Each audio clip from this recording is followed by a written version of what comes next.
Welcome to A Cinematic Journey, the show where we explore the themes, scenes, and elements of the movies that we love. I'm your host, Peter Billingsley, alongside talented stand-up comedian and filmmaker, Mr. Steve Byrne. Welcome, Steve. Thank you so much, Peter. Happy holidays to you. Yeah, happy holidays to you, too. This is an exciting one. This is the rare Christmas movie that was released in June. And it launched the career of one of the most iconic actresses of her time. The Catholic Church considered this film to be morally objectionable. Yes, and it was filmed at the actual Macys Thanksgiving Day Parade with 9 cameras. It's only one of 3 Christmas films to be nominated for Best Picture. And the film we're talking about today is? Miracle on 34th Street. Indeed it is. Well, young lady, what's your name? Susan Walker, what's yours? Mine? Kris Kringle. I'm Santa Claus. Oh, you don't believe that, do you? Mm-mm. You see, my mother's Mrs. Walker, the lady who hired you. Oh, But I must say you're the best looking one I've ever seen. really? Your beard doesn't have one of those things that goes over your ears. Well, that's because it's real. Just like I'm really Santa Claus. Oh, go ahead, pull it.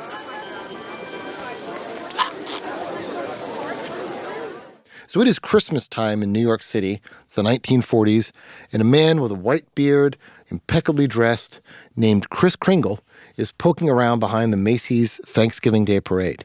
He does not like what he sees. Right. First of all, the parade Santa, the guy who's going to ride on the float, is fall down drunk. Right. And Macys itself is throwing a party to sell gifts. And the world seems to be full of commercialism and seems to have lost the true meaning of Christmas. Well, lo and behold, Kris Kringle is asked to take over for this drunk Santa, and he takes over the reins. So next thing you know, he's going down Central Park West, and he's Santa Claus.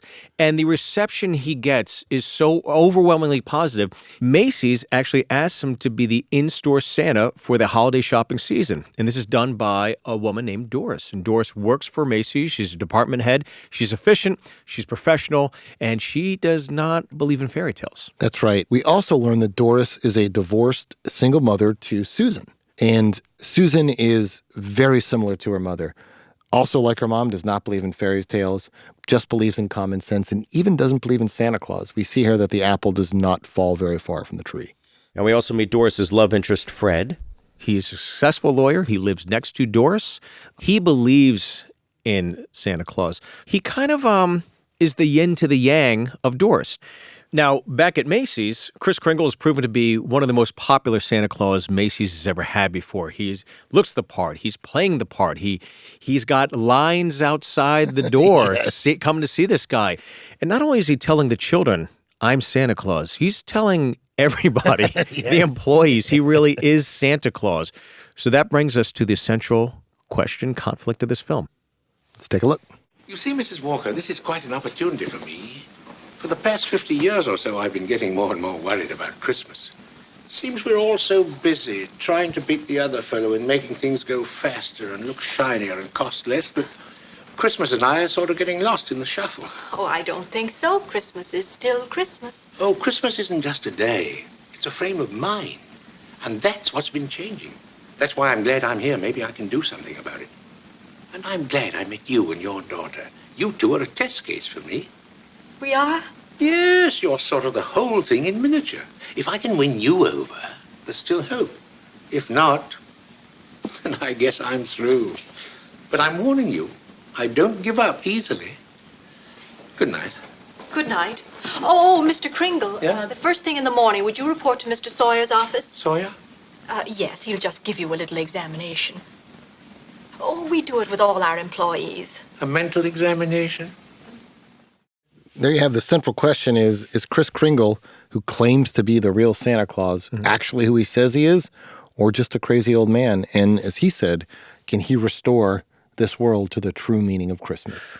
Right. And the movie really plays with that. You even hear at the end of that, would you mind reporting to this one department within the store? And this is the psychological evaluation. He knows it well. It seems like maybe he's experienced this through his life. And if we're going with the idea that he's Santa, he's probably encountered these people along the way. Right. So is he crazy? Is he Santa? And this is really the test that the movie walks through constantly. If he can actually convince these two young ladies that he is Santa Claus, then maybe he can win the rest of the world over. This episode is sponsored by BetterHelp. No matter how many gifts you get this holiday season, you get to define how you give to yourself. For those who have participated in or have given the gift of therapy, you know it helps people become the best versions of themselves. In the season of giving, give yourself what you need with BetterHelp. Visit BetterHelp.com/Christmas today to get 10% off your first month. That's BetterHelp, HELP.com/Christmas. What would Santa think? The seeds of this movie were really sown in reality when screenwriter Valentine Davies was out on Christmas Eve, like a lot of guys are, last minute shopping for their wives. Ran the clock out again, and sort of has this observation about how commercialized Christmas has really become. And really wondered, like, what would Santa Claus think if he came down and saw this? Right. Would he approve of this? Would he not approve of this? And I think his thought was he probably wouldn't. And he shared that simple idea with writer and filmmaker George Seaton, his good friend. And George thought instantly, this is a great premise for a film. And the two agreed to collaborate on writing a story for it.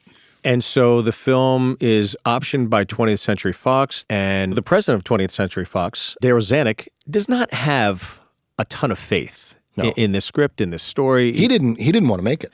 So George Seaton has the complete opposite conviction. He wants to make this, so much so, he kind of pushes all in. And he says, you know what? Greenlight this movie, greenlight this one movie, and I'll do 3 more for you. You know, he obviously had a strong vision for it. And sometimes when you know this is the right one to be made, you're willing to give up a lot to get it. And one other element that they really kind of struggled with on this was a title. So that obviously landing on Miracle on 34th Street, some of the titles, even in their short story that they were bouncing around was My Heart Tells Me. Other titles were The Big Heart, It's Only Human, Meet Me at Dawn. This is the Time. This is one of the more robust lists of revolving titles that I've heard for a movie. But they're clearly trying to circle around the theme of this movie. So titles are important, and you can see just a lot of the work going in and the time spent trying to get it right. They clearly landed on a great one in Miracle on 34th Street. But interestingly, none of these titles have the word Christmas in it. And, you know, it's obviously a film that's very much centered on Christmas. So with this deal set in place and Zanuck finally agreeing, like, okay, George, you do this for me, I'll do this for you. The film is greenlight and off it goes into production. Under contract. George is in search of one of his leads, a really important role, the role of Doris. And one of George's first choice was Maureen O'Hara. Maureen O'Hara, who had been in How Green Is My Valley, is a terrific actress.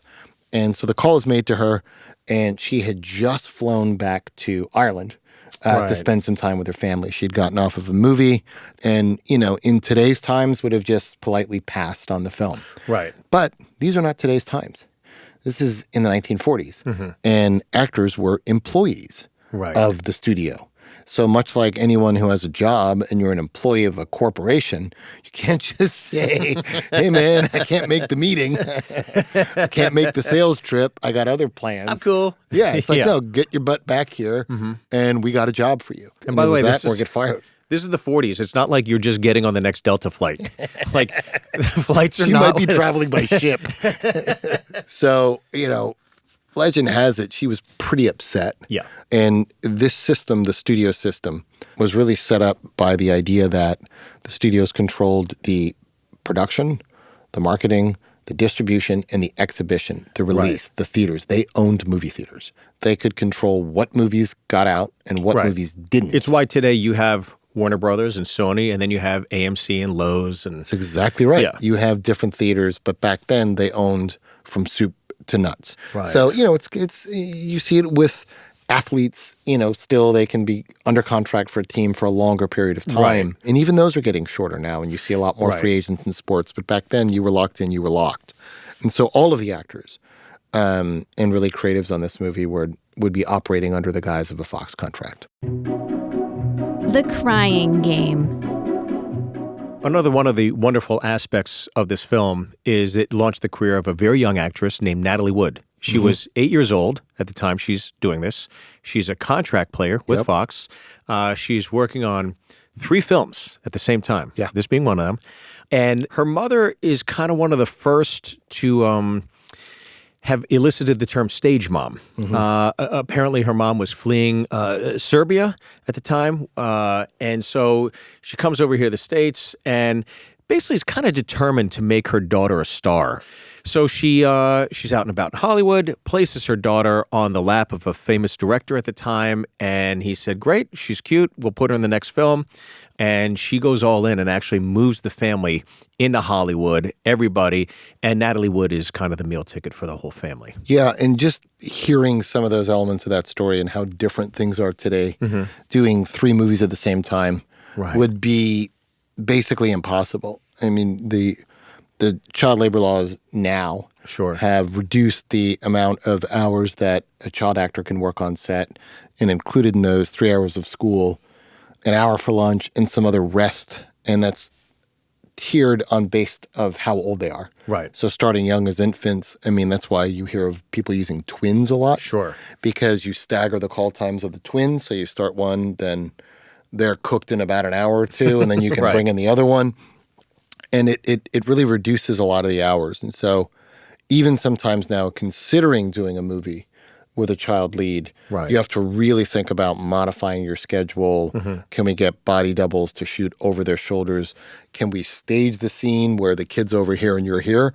So after he gets home, I can get separate coverage of you. All the thought, a lot less thought, I think, back then when they were basically worked like adult actors were.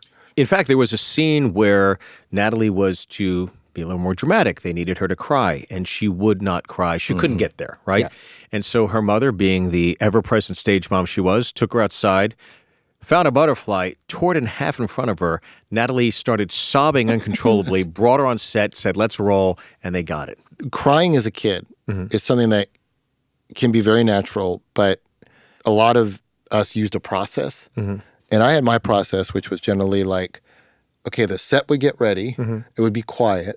I'd go to the side, get the tears working, and basically told the AD when I start walking, just roll, signal and roll and just go, right? Wow. And how old are you when you're doing something like this? 8, 9, 10, whatever, right? God, so the young. Pressure. Well, yes, you feel it, but you also know you can do it. Yeah. But there were times that I got locked up, and I remember like a first AD, the crew would get frustrated because they're waiting on this kid They want to get a smoke. to start getting waterworks. They're like, Jesus, I want to get out of here. This little shit. And it's like he's holding them up. And I get it because I could feel it.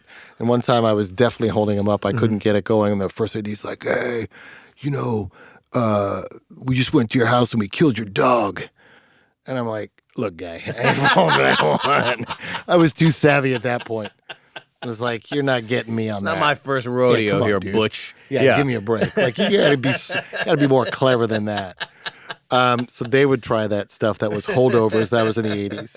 But I will say this, Natalie Wood really went on to have an incredible career. Oh, yeah. And she is so good in this movie. Don't fake it to make it. The film opens at the Macys Day Parade. Yes. And George Seaton, the writer, director, he's thinking, we're not going to do something on a soundstage here at 20th Century Fox in Los Angeles. You need the authenticity. You need the scope. You need to see it all, right? All encompassing. So he's telling Daryl Zanuck at 20th, we got to go to New York and film this. And he's live in the actual parade. It's cost prohibitive. It's going to be way too expensive. And Seaton is so adamant that you guys keep seeing this as a B movie. I know this is bigger. He's got bigger ambitions. He's going to stay to his convictions. He says, I'll pay for this out of my own pocket. Let me go and film this. Yeah, and he has a vision. His intention is to bring 9 cameras to the actual Thanksgiving Day Parade, set them down, put his actor as Santa Claus on a float, and run him through the parade.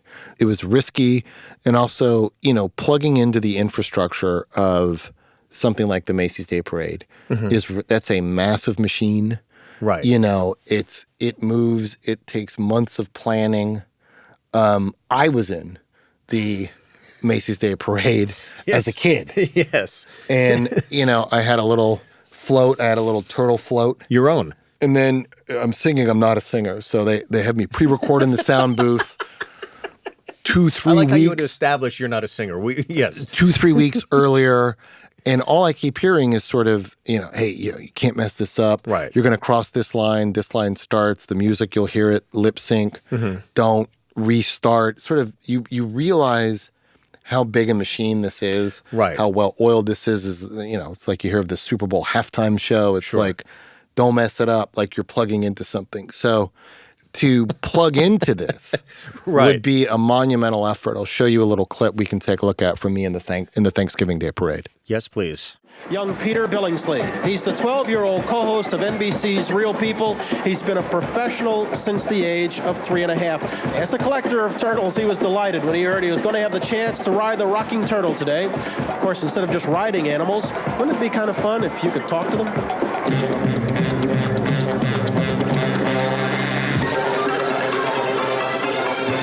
If we could talk to the animals, just imagine it, chatting to a chimp and chimpanzee. Imagine talking to a tiger, chatting to a cheetah. What a neat achievement it would be. Pete, I've known you a long time. That's the happiest I've ever seen you. Yeah, that was a real shining moment. I do remember being in the booth and them saying you have to lay down the tracks for this, and I was like, yeah, I'm going to sing this song, and I start singing it, and then they're like, cut. Maybe we should just Johnny Cash this one. Why don't you talk it? I'm like, okay. And then they auto-tuned or whatever they had back then. It's fun to look at that, but really for the point of like, I can speak from experience. So it'd be a hard environment to just plug your movie into. You saw me, but let's see what George was able to get from shooting there here.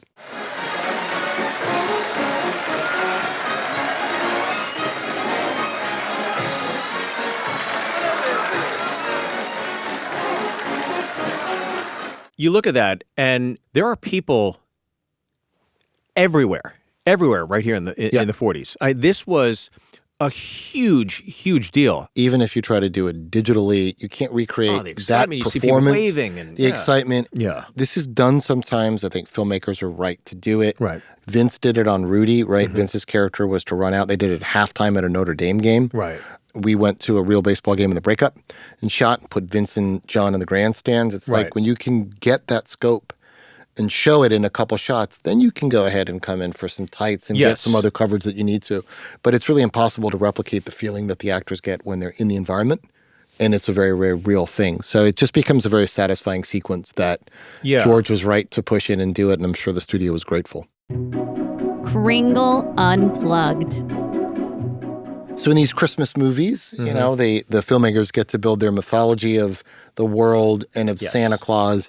And I think a unique aspect of this one is that Santa doesn't have that traditional maybe magic of a flying sleigh or talking reindeer or an endless sack that can hold thousands of toys. Any of the tropes that you've seen in other movies that generally people are convinced it is Santa when they see him usually fly through special or effects. Levitate or do something out of this world. It's almost like acoustic Santa. Right. It's really stripped down to the bare bones of it.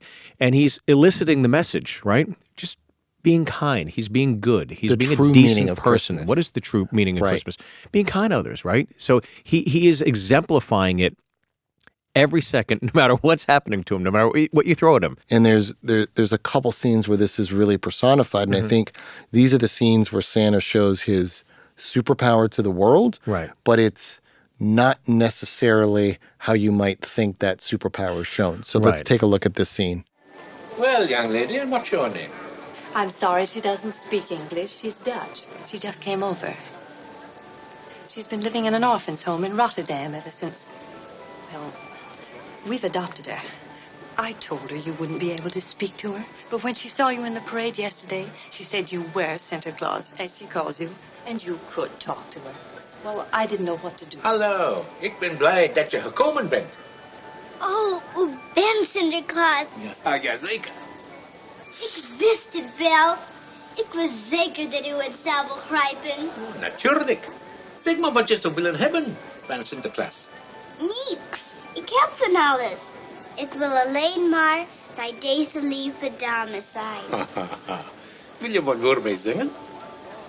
Sinterklaas kapoentje, geef het in mijn schoentje, geef het in mijn laarsje. Danke, Sinterklaas. That's the miracle in this movie. Yes. That's Santa flying with the reindeer, and Natalie Wood's character Well, Susan doesn't believe. Now she believes. Bears witness to it, Yeah. and it's a interesting choice you can choose to do when you make these movies. Personify the magic of Santa how you want, and in this case, he speaks Dutch randomly Yes. to someone in line, but it plays into theme too, because you could also say, all right, well, he just happens to speak Dutch. He got lucky. This is a multi-layered film in terms of theme, but the common one, faith is believing things when common sense tells you not to, I think is so resonant, and it's still resonant to this day. It's sanity versus insanity, right? What is actually sane? What is insane? Yeah, and it really hits on, I think, that internal conflict that we all have. Right. Right? Like of course you want to believe in magic or Santa Claus or fairies or something else, but then there's a common sense side of you that pulls you, right? It's like the angel and the devil. It's all these similar metaphors and examples that we have an internal struggle of what to believe and what not to. And each character in this movie is really a great representation of all of us. Santa Claus is really that kind of mechanism, and I think on an even deeper level, that idea of magic or of faith. Right. You know, do you have faith? Do you not have faith? Reality check. Well, every film has a villain, and this one certainly does. His name is Dr. Sawyer. He is Macys' store psychologist. Right. Well, he's there to debunk everything that Kris Kringle is saying that he's about. He's an enormous threat to Dr. Sawyer. Let's put it that way. I think so. Kris Kringle's bringing in optimism. He's bringing in a change in the system, and somebody like Dr. Sawyer feels very threatened by that. Right. Dr. Sawyer, they say store psychologist is sort of like maybe human resources, is that kind of guy who gives personality tests, makes sure people aren't insane, rubber stamps them to go back to work. He doesn't like the true meaning of Christmas, and there's a great scene where Kringle first meets him. So let's take a look.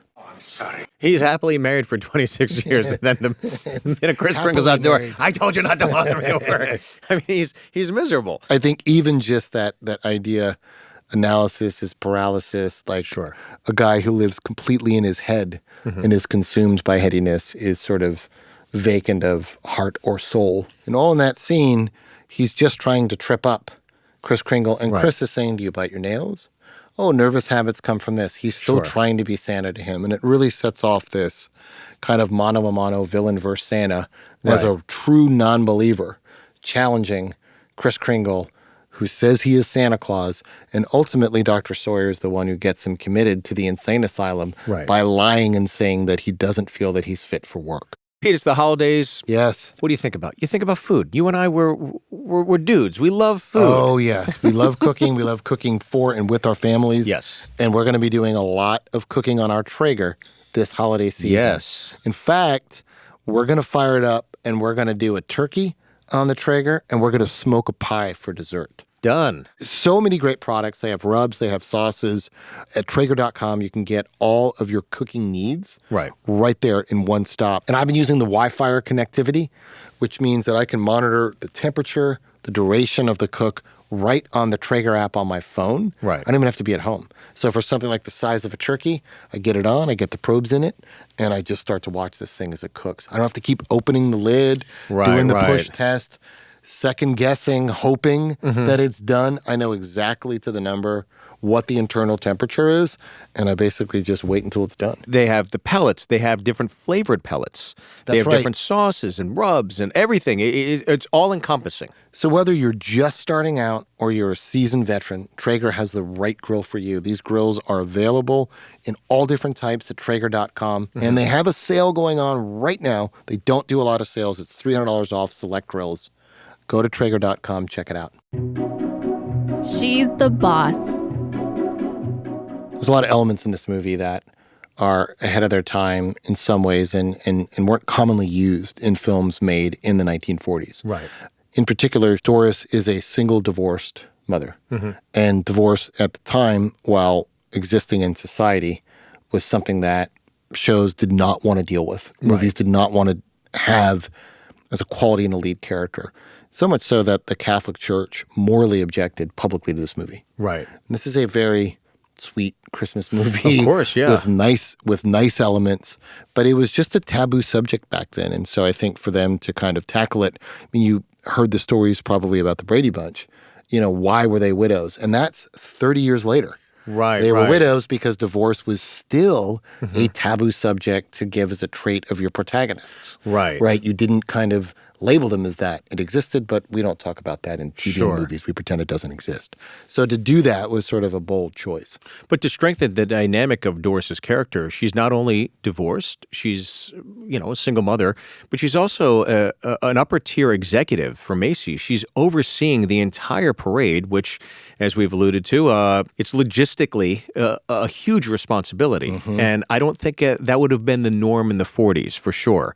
I think all your adverts are, men smoking, men with alcohol, and the woman with the ironing board in all the adverts. And here she is kind of like rejecting all those and being a strong-willed executive. Not only that, she's got a secretary. She's doing the hiring and firing. Yep. She's potentially hiring and firing her own Santa Claus in this film. Yeah, and what I really like about it is that's just a part of the fabric of the DNA of the movie. They're not putting her on trial or saying, as a woman, don't speak, you're lucky to have this job. They don't ever quantify or qualify it. Right. She's just earned her position. She's very good at her job. She's in Mr. Macys' office.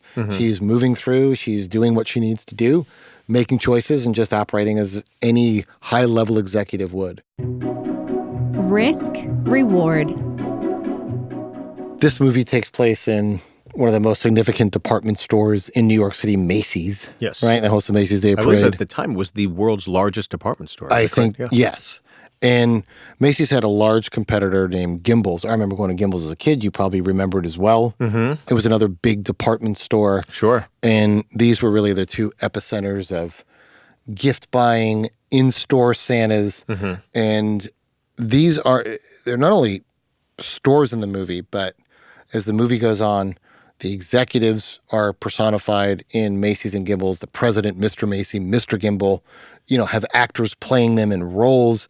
This is not just using them as a location. This is like product and brand integration into your movie. You're personifying them. You are as a personifying character, them. So traditionally you would get clearance from them to sort of sign off on the script in the movie and say, yes, you can use Gimbals and Macys in name. But once again, Seaton.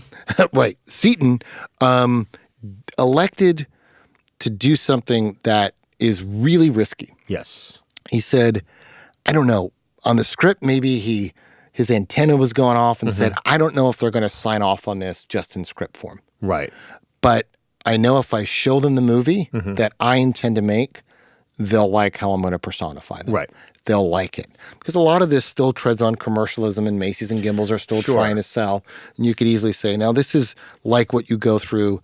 You have to get the clearance of, say, Major League Baseball or of a team. You can't just show logos and things and talk about them without getting clearance. And they're notoriously corporations, hard to clear. They're protective of their identity. Right. They don't want to put their company at risk. And sometimes it's easier for them to say no.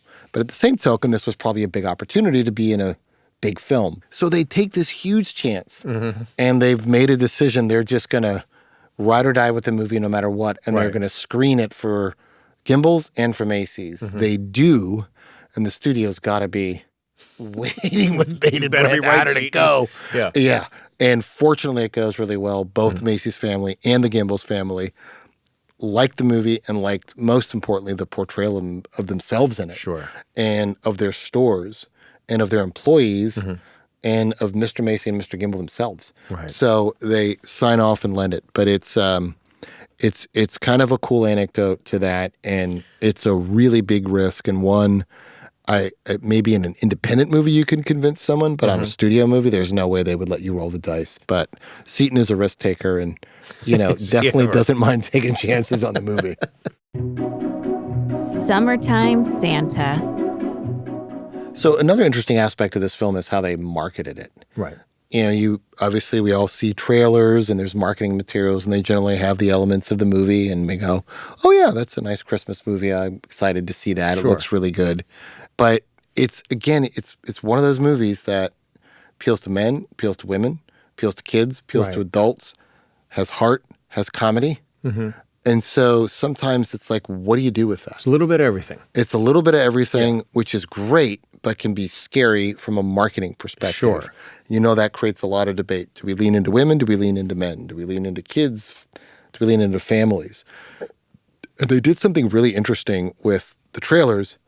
They kind of showed that in the trailers, that there was a debate. So let's take a look at some of these early trailers in long-form marketing materials that they used to start to get awareness of this movie. Oh, no. That's no good. Turn it off. What do you make a trailer for? To give the public an idea of what kind of a picture to expect. But, boss, hilarious, romantic, tender, exciting. Make up your minds. It can't be all of those things. Mr. Schaefer, if you'd look at the picture... I don't have to look at the picture. I know you're wrong. Tender, exciting. Why, they're practically opposites. You've got to decide what kind of a picture this is. Say, Rex, have you seen Miracle on 34th Street? Yes, or the preview. I've never heard laughs like it in the theater before. Oh, is that right? Don't miss it. I was crazy about it. You really think we've got something, huh? I don't know whether the women will like it, but it's a great man's picture. The thing that got me were the tears in between. It's so tender and charming and warm. I don't know how the men are going to like it. It's a great woman's picture.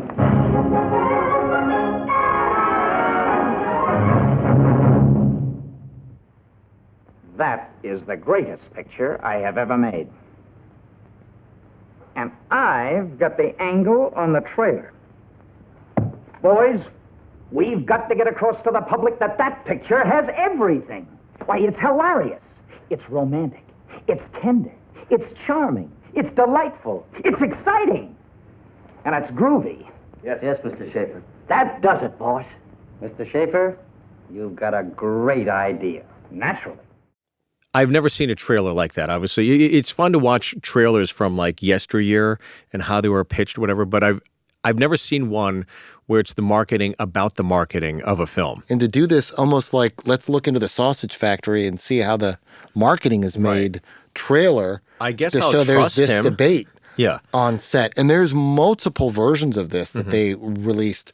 One of them is like 6 minutes that we showed some bits from. These are huge things that you're sitting in the theater watching. And I bet they were entertaining them. And they're almost like, you know, sort of little viral videos now that you would make about marketing that isn't just about the trailer. But it's kind of revolutionary, I think. Because I had never really seen marketing materials supporting a movie like this. Where you're really having fun with it and creating executives as characters. And marketing is about the marketing of the movie, as you said. It's a little almost meta, if you will. Totally. Yeah. And look, this is a timeless Christmas movie, as we know. This was released in June, okay? Which was another wild decision that they made. Exactly. There's no references to Christmas. There's no references to Santa Claus. It's as about Christmas as any Christmas movie's been made. I mean, the movie is, this man says he's Santa.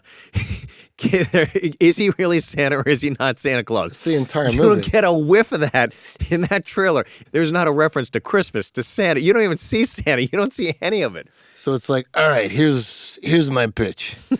We get him in. And they're like, whoa, this is a Christmas movie. But it's so good. They're going to tell everybody to go see it. Right, yeah. We've looked at a lot of movies, and many on this that are really good, that have ultimately stood the test of time, but had bad marketing. Yes. Misguided marketing. And it hurt the opening of the movie. Right. So everyone in this bunch, you know, and it's hard to the filmmaker because now you've surrendered it to the studio and you're just like, don't mess it up, please. Right.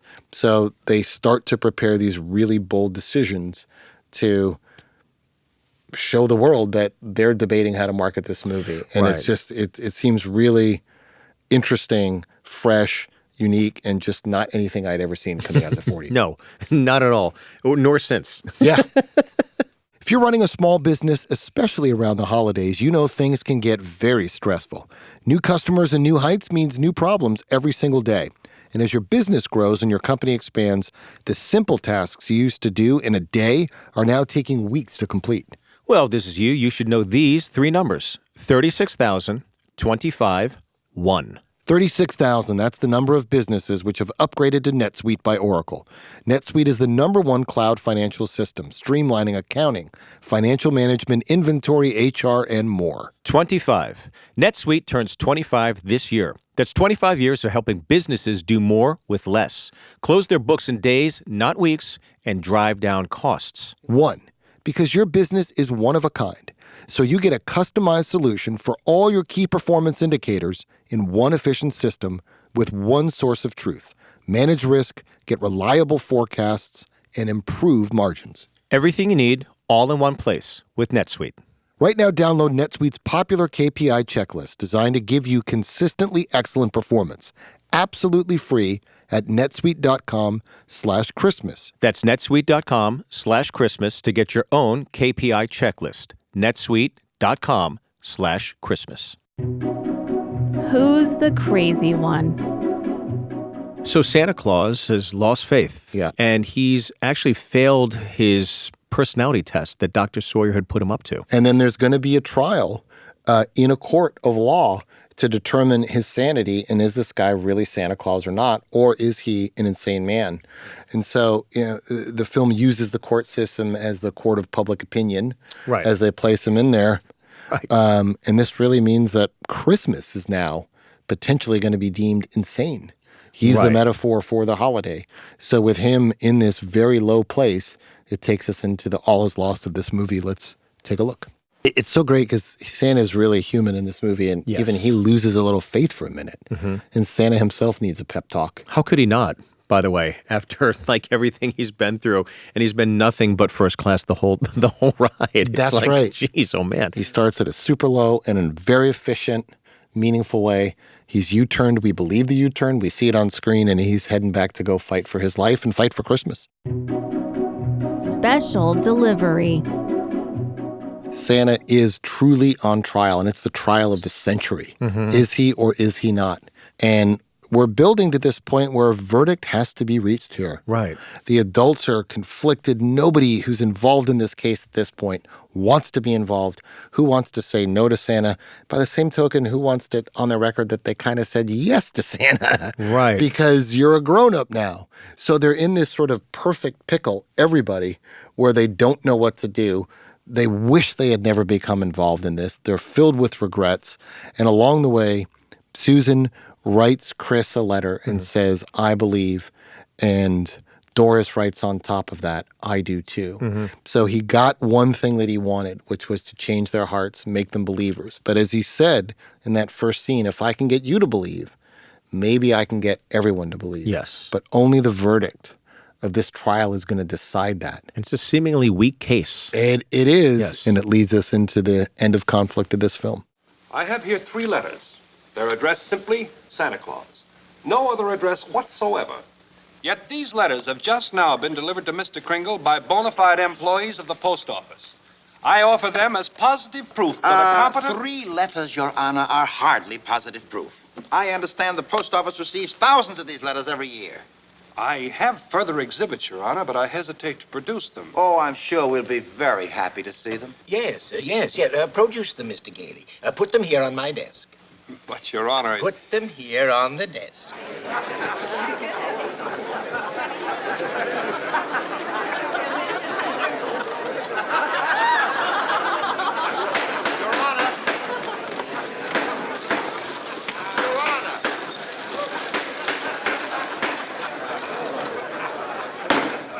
Your Honor, every one of these letters is addressed to Santa Claus. The post office has delivered them.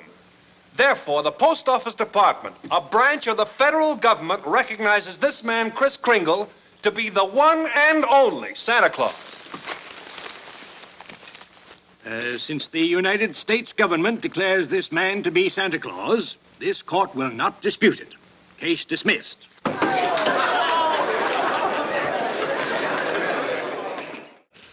And there you go. Santa Claus lives. Yes. Christmas spirit is returned.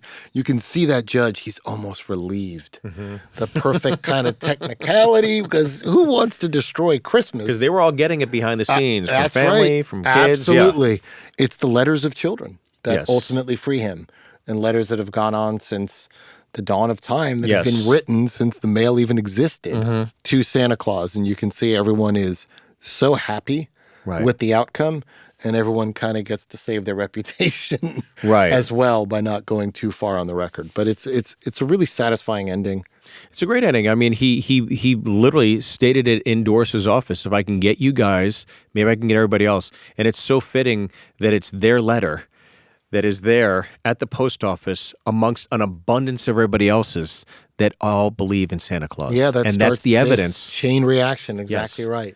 It's done efficiently, it's done quickly, and it's done well. And again, in a believable way, without magic. He doesn't suddenly start rising up, and reindeer don't pick him up. Right, It's, yes. as you said, letters from children. Yeah. Which we all know and we've all written. Yes. That ultimately save him. Don't stop believing. So with the trial over, yes, everyone is now going to return home. And for some reason, Santa just says to Fred, hey, here's an alternate route to take home. The traffic's pretty bad today. Right. There's no reason to doubt him, and that leads us into the resolution of this movie. Let's take a look. Santa's final miracle, the directions that he gave them led them to this house for sale. And really, it was one of Susan's wishes from the beginning. It was her real Christmas wish was to have a house, which really is symbolic of a home. Yes. And she gets the family in the home that she's always wanted. And she can't believe it, all the way down to the swing in the backyard, which she described to Kris Kringle. Yeah, there's a beat there where Fred sees the cane left at the fireplace by Santa Claus. And I think even Fred, when he looks at the cane, thinks, oh my gosh, right. he really might be Santa. But again, it's the perfect final miracle. Yes. It's just a cane in a corner. So is it divinely placed? Or by the fireplace, did he, exactly, symbolically, or did he leave it there when he happened to see the house and think it really was perfect for them? Right. It's the great balance of it's grounded miracles that if you have faith, you can choose to believe, and if you're jaded, you can explain it away with common sense. Right. And that's really what the movie just does very well visually, through story, and also through this final scene. And it's just a really satisfying ending. So where this film stacks up, it came out in May of 1947. Yes. So I even pulled it up a month from what they were talking about. Right. And it's a bona fide hit. It's a big hit with the critics. It's a big financial hit. In fact, audiences love it so much, it stays in theaters. They don't mind watching it during the summer, during the fall, all the way up until Christmas that year. And it's a big critical hit. Reviewers like it. And it's a pedigree hit. It's nominated for 4 Oscars. They were nominated for Best Picture. They lost that. Edmund Gwenn won for Best Supporting Actor. Yes. Valentine Davies won for Best Story. And George Seaton won for Best Screenplay. It's so great. And it's, as we had said, one of only 3 Christmas movies to be nominated. Those were It's a Wonderful Life, The Bishop's Wife, and this movie. Of only 3 Christmas movies to be nominated for Best Picture. And it being a comedy, Edmund Gwenn was there's a good story that George Seaton had gone to visit him, and he was ill, and he was probably near death, and he had really been battling some physical ailments. And George said, this must be so tough. And Edmund said, not as tough as comedy. And it just really felt that it was a great testament that the Academy recognized a comedic performance with an Oscar. The Oscars don't always recognize comedy. Right. Comedy films or comedy performances with Academy Awards. It's sort of why I think the Golden Globes have that musical and comedy category to get some awards and some recognition to some of the other movies that don't traditionally get it. So he was really proud of that. Yes. And really so was the whole cast. So it's kind of one of those rare movies that gets the Oscars, it gets the critics, it gets the finances, the audience, and it stands the test of time. It's really kind of hits on all cylinders, and you see why when you watch this movie again. Pete, there are times on this podcast you don't recognize comedy. Yes, that's true. And by the way, that's by design. That is intentional.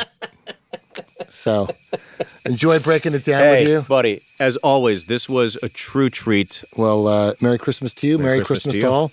And to all a good night.